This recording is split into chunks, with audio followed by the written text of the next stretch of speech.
Welcome to Now for Someone Completely Interesting. I'm your host, Ben Poulin, and I'm very happy to return here to downtown LA. That's Lindbergh, Alberta, right? Now, it was about a year ago here that I welcomed Morris Irvine to the show to share his story of receiving a double lung transplant. And as a rule, when you visit the Irvine home, so I was told, is you have to stay for at least one cup of coffee. So after the fact, we had a few cups of coffee, and I learned that there is a whole other perspective of receiving a life-saving transplant, and that is from the recipient's loved ones. So that's when I decided we need to bring Morris's wife on the show here. So Fae Irvine, pleased to welcome to have you on the show here. Sorry, I'm a little nervous for some reason. I'm not sure why. But once again, thank you for hosting me and agreeing to share your side of the story, which I think is kind of an important aspect of this. So thank you very much. Let's go back a little bit. Sometimes the story behind the story is just as interesting as what we're talking about. So maybe tell me a little bit about the history with you and Morris as itself. How long have you guys been together? We have been married 56 years. And I think last year when I was here was in fact your anniversary, wasn't it? I think so. Wow. Congratulations again on that. So very impressive. How did you guys meet? He was my brother's friend. Okay. I have 5 brothers, and so they had lots of friends. So you guys got together, quite a nice big family. Mm-hmm. How many kids? Right now we have 6. Right now we've had them all their lives for 55 years or so. And those 6 kids altogether had 23 kids. And those kids have now had 18 babies. So we're talking again. 18 great-grandchildren. Yes. Amazing. That's not what makes me amazing. No. But it all started somewhere, right? Now, I found it very interesting that when we were doing this podcast here with Morris last year, that you guys are very much in tandem with each other. Like this is one doesn't really function much without the other, and I mean that in a really good. Like there was times where I'd ask him a question, he was looking at you for answers, and I don't know if it was permission, but you guys kind of work really well together. So that brings me to, I guess, how much of an impact this would have had this whole journey with Morris. Maybe start a little bit about when did you start noticing that he was having problems with his lungs and kind of what your perception of that was? He was not sleeping very well, and a lot of movement and a lot of dreams and nightmares and whatever. And it increasingly got worse until, I don't know, about 2000, the year 2000. Mm-hmm. He was having trouble breathing, and one day he was supposed to be doing something, and he wasn't strong enough. He didn't have any power in his arms to screw in whatever screws he was supposed to be doing. So he gave me his cigarettes and said, "Take me to the hospital." And that was his first, well, not his first pneumonia, but the beginning, I believe. Okay. And so and then over the years, it was more pneumonia, more bronchitis, more can't breathe. It just got worse. Mm-hmm.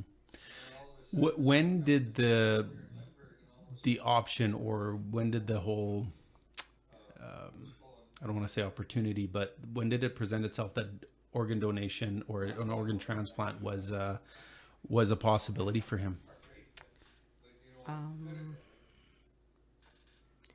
About 5 years before the operation, he was doing a lot of rebreathe and a lot of physiotherapy to gain strength and whatnot at the hospital in Bonnyville.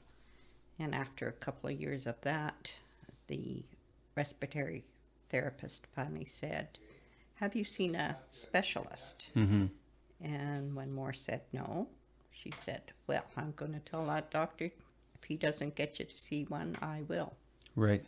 So then we got to go into Edmonton to a specialist.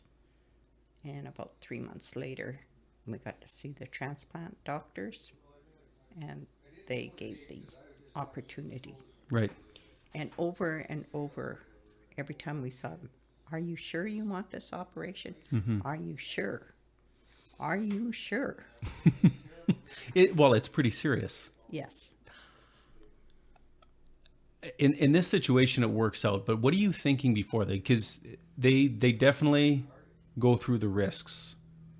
But what are you thinking? Is it worth the risk, or not worth the risk? How? I honestly felt it was worth the risk. Mm-hmm.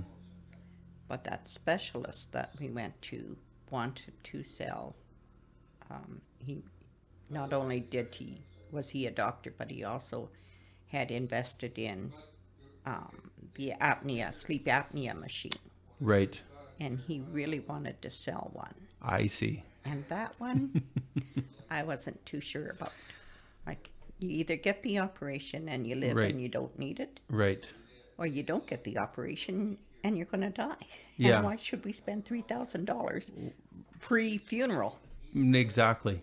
Exactly. Or, you know, What was the prognosis if he didn't get a transplant? Like you talk about an apnea machine, would that have made a difference? probably not. No. Because by then he was on oxygen full time. Mm-hmm. And I don't think it would have made much difference. So of course they recommend you get put on the list, and then I guess then it's just wait and see. What did you think the chances were? Because he was in his advanced years, and I mean he's looking pretty good now. I can hear him chatting away in the living room, but Yeah. Well, he was past 60. Mm-hmm.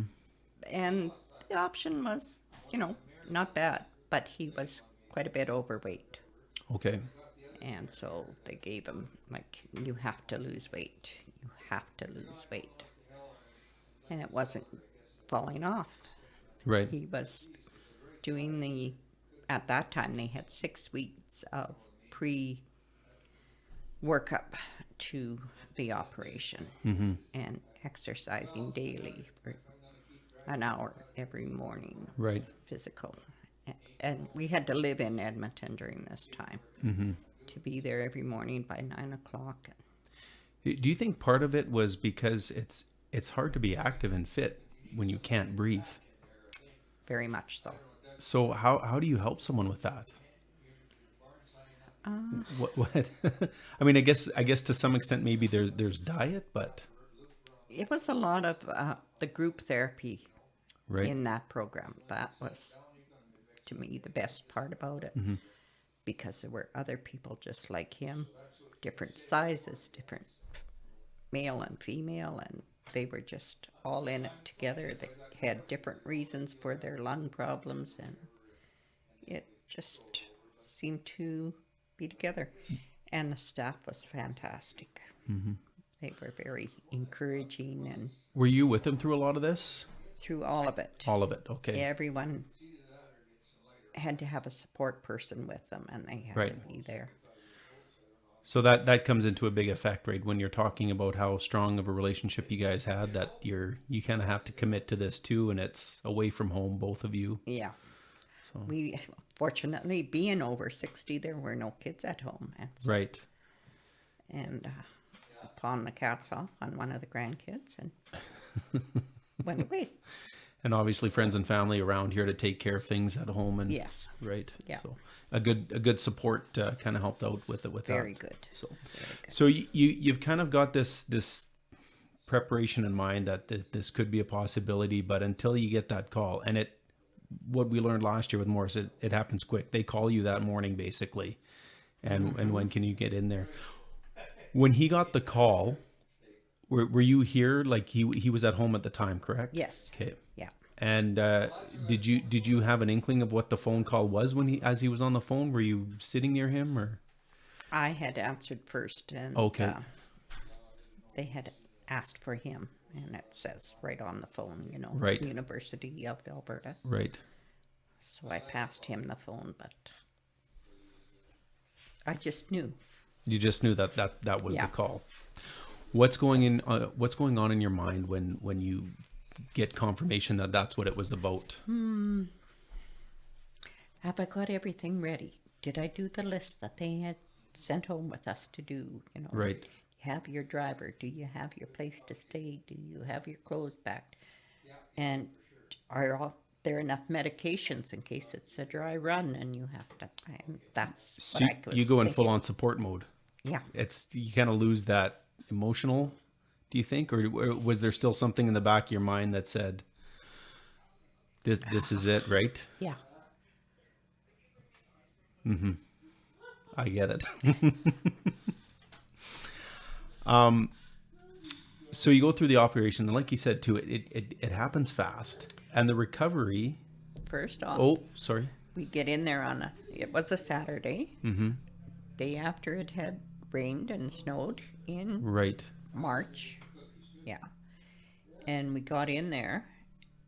First off, our driver that we had planned was at the airport flying to Palm Springs.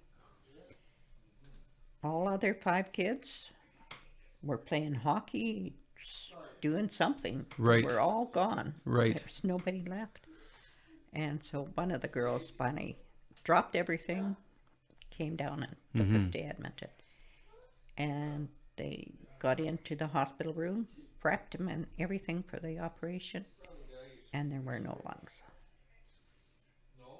Well, they weren't ready. Oh my. The lungs weren't ready, so we thought, well, isn't that fun? Come in on the ice and guess we'll go home on the ice. So it wasn't if like they'll be ready in a day or two. It was like we don't know when they're going to be ready. You got 3 hours. The lungs will be here in 3 hours. Okay. And you make the trip in 3 hours. Right. And he said, no, it's really icy. Yeah. Well, then, can you do it in 4?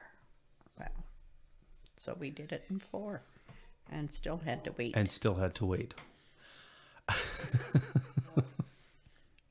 I can't imagine. So the operation itself, how long did it take? Do you recall? His was 13 hours. Wow. They had to scrape the lungs from the chest cavity. Probably due, they said, to the number of times he had pneumonia and Right. bronchitis and whatnot. That So during the surgery, where are you? Are you waiting? we're waiting. By then, everybody dumped their commitments, Yeah. and we're sitting up there in the ICU in the Mazankowski wing of the hospital. We had a nice little family room, very little for all of us, but we came and went so we could be out and get some Yeah. air and whatnot. But there was always somebody waiting. So did you rest at all? Did you get any sleep? I imagine not, but I mean, I'm No. just wondering, like, No. when did you get the news that everything went according to plan, I guess? Were you sitting there in that waiting room? Yes. Okay. Yeah. 13 hours, about midnight, I think. So how do they tell you this? That do they say it's okay? We're in the clear, or how does that news come to you? Or is it still another? Let's wait and see how the recovery goes. No. He came in, the surgeon came in, and he looked exhausted. And he said, young man, I've been on my feet for 13 hours. Can I sit there? So, of course, he got to sit down.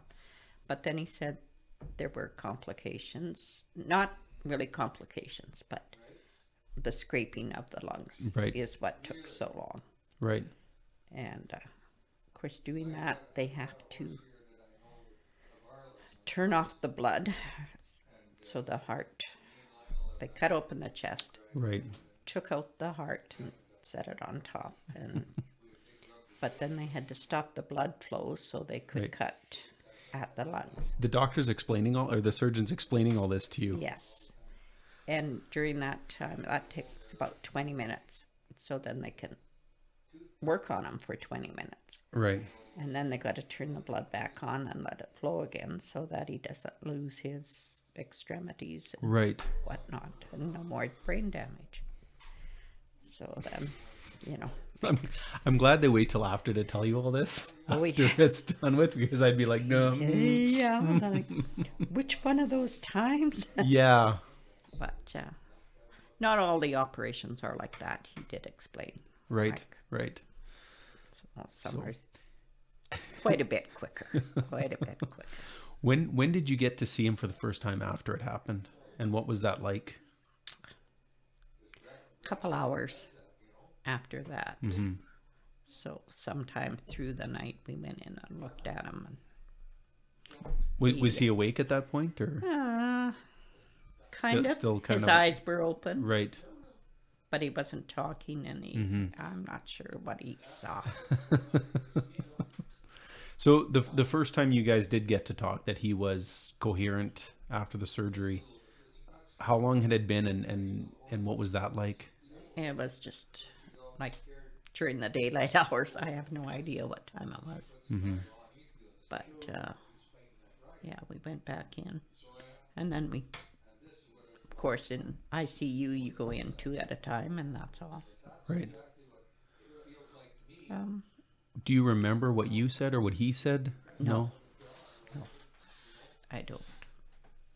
I remember Morris telling me one thing. I don't know if he said it on the podcast or if he said it when I had talked to him on the phone to line up. He said the first thing he remembers is that he could breathe, and what a relief that was. Yes. Yeah. He said he was, after they had taken him from the ICU, because he was very heavily sedated Right.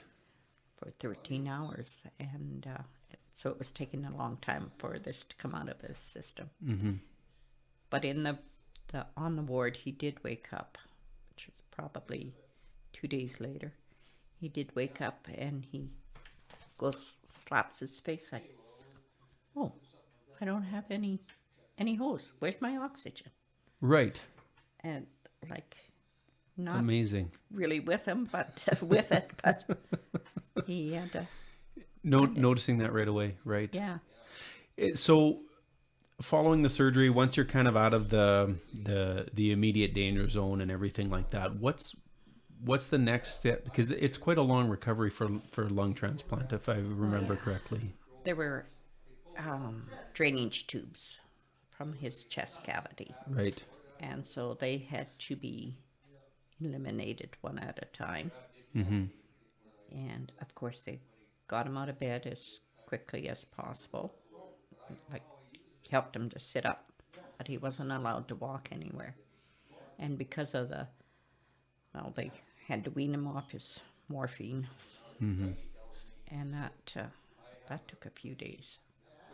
But then he was up walking and pushing the walker around and doing what he wasn't supposed to.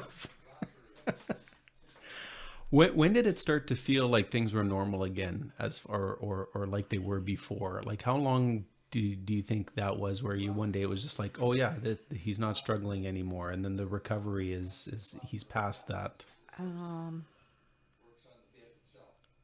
Probably about the time they pulled out the tubes, which was about a week later. Okay. And then when what's the word I'm looking for?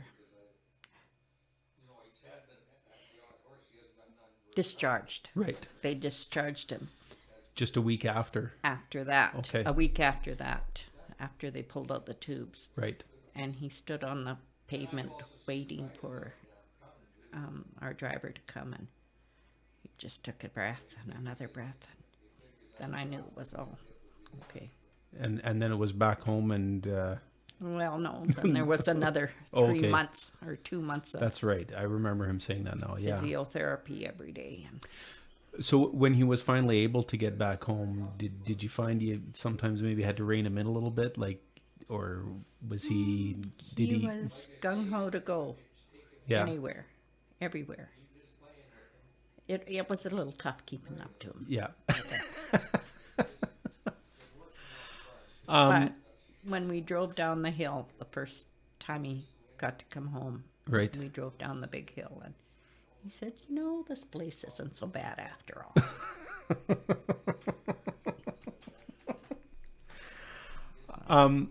This led to something that's really important. Now, the time this podcast gets released, of course, we're a day late on the event itself. But you guys are have had a very busy few weeks here. So talk about not slowing down. Like I said, Morris is on the phone right now as we talk, and I think there's still a lot of planning going on for the Second Chance Trail Ride. When did you? What was your, I guess, involvement with it? I know Morris has been labeled co-founder, but like I said, you guys, one doesn't do something without the other. It seems like most of the time. So what was, I guess, your role in launching this great fundraiser and awareness event? When he was in the hospital there, we were just making conversation, and I said, so now what are you going to do? And so he listed off about 10 or 12 things that he wanted to do in life. Mm-hmm. One of them was to have a trail ride. Right. And then we needed,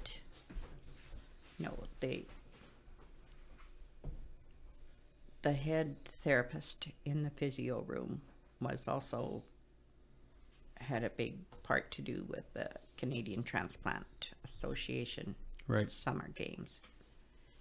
And they were short of funds,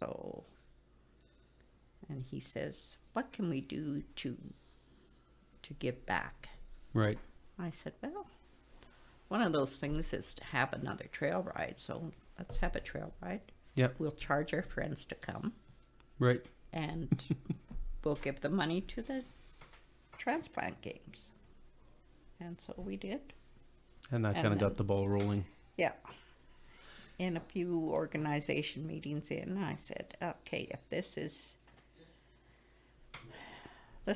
first one was good, and maybe we'll go 3 years. Mm-hmm. We'll see how this is. 3 years went by, and they were growing and growing. Well, maybe 5. And after that, we'll reevaluate again. And then it was 10.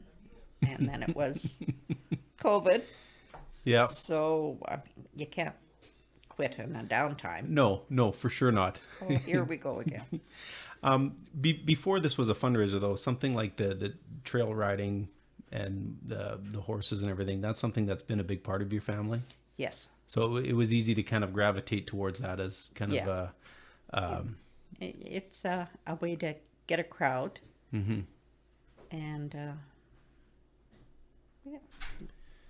it just worked, and make people aware of this goes on in the absolutely world. And it keeps growing and growing. And like I said, we're maybe just a little bit late on the release of the podcast here for this year's trail ride, but of course it is an annual event, and the fundraising and the awareness doesn't stop and start just with the trail ride. This is a year-round project. So if people go on Facebook, it's called Second Chance Trail Ride. Yes. Okay, so it's Facebook and Instagram. People can click on there or search that, find out. We're going to put it in our episode notes as well, and make sure that people are aware that this is something that goes. There's a golf tournament too, if I'm not mistaken. Golf tournament, the third Saturday in August. Okay, and so so people can check for dates on that, how they can become involved, and anytime anybody can make donations and kind of hop on board with this. So. Mm-hmm. What else was I going to ask? You've kind of overwhelmed me a little bit here, because again, like that conversation we had last year, it got to this kind of emotional state where you don't really know a lot about the other part of the people receiving the transplants. I know we talked a little bit last year with Morris about what he knew about the donor and everything like that. That's a whole other. Mm-hmm. That's a whole other enterprise there. Maybe what are your thoughts on that? You guys don't know who exactly the donor was per se, but you got a little bit of information, and you did have to write a letter. What was your perspective on that side of it? Like, I'm sure you've thought about it. I have often thought about the same time Morris got his call. Like our daughter-in-law is a principal of the school. She was at that time. Mm-hmm. And she had received a call that one of the former students of that school had passed, and he was donating his organs. Oh. And I had a fear. I was really afraid that they were going to give those organs, those lungs to Morris. Wow. And then I thought, how am I ever going to face the mother of this young man? How am I going to, And I just don't think anybody would think of that until they were faced with it. So that's really profound. And as we were in the waiting room, Mm-hmm. Waiting for Morris, there were young men, 18, 20, something in that age, running around with the high school logo, jogging pants on. Mm-hmm. And I was really, really worried. Right. But I couldn't pick out which other person was in there. Right. Or if they were in there, why were these boys running around here? And But the one thing, for sure, that you did not know did not have a tie. So no. That would be something that I think would be hard to face. I think we know that it's not like you guys decided that this person had to be the one to donate. I mean, we sign our organ donor cards, and if the worst happens, at least there's something that can good that can come out of it. So I just wonder if the family would feel that way too, to some extent, or some do. Some recipients do meet their donor's family, and sometimes it works out really well. Mm-hmm. I read about one girl who had grown up, and the recipient of her father's heart, her father was passing, and the recipient of his heart walked her down the aisle. Oh, wow. At her wedding. So, I mean, they must have got to know each other. And for sure. Wow. So. Yeah.